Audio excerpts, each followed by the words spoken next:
মঙ্গলবার আগরতলা প্রজ্ঞা ভবনে স্বাস্থ্য ও পরিবার কল্যাণ দপ্তরের উদ্যোগে আয়োজিত রাজ্যের চিকিৎসক দিবসের মূল অনুষ্ঠান হয়। উপস্থিত ছিলেন মুখ্যমন্ত্রী ডক্টর মানিক সাহা। মুখ্যমন্ত্রী চিকিৎসক দিবস উপলক্ষে রাজ্যের সমস্ত চিকিৎসকদের শুভেচ্ছা জানিয়ে বলেন, চিকিৎসকদের ছাড়া মানুষের জীবন সুরক্ষিত নয়।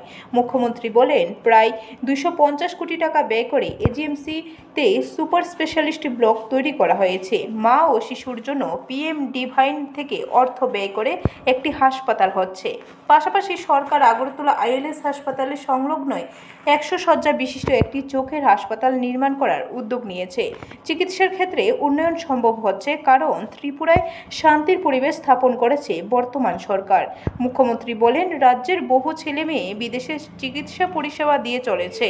তারা ত্রিপুরা রাজ্যে আসতে ইচ্ছুক, কিন্তু প্রকৃত সম্মান এতদিন তারা পায়নি। বর্তমান সরকার তাদের প্রকৃত সম্মান দিয়ে রাজ্যে ফিরিয়ে আনতে চাইছে, যাতে তাদের দ্বারা রাজ্যের মানুষ চিকিৎসা পরিষেবা পায় বলে জানান মুখ্যমন্ত্রী।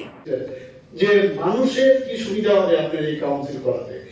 আমি বললাম যে ডাক্তাররা তো মানুষকে নিয়ে চিন্তা করে জন্মের পর থেকে মৃত্যু পর্যন্ত, তো এরা কারা? এরা তো মানুষের জন্য কাজ করছেন।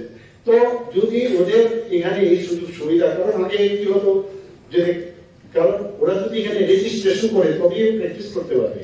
যদি রেজিস্ট্রেশনের সুবিধা না থাকে, এমসিআই বাদ দিলে, মানে ইন্ডিয়ান মেডিকেল কাউন্সিল বাদ দিলে সবকটাই বাইরেও আমরা এখানে সবকটা কাউন্সিল করলাম।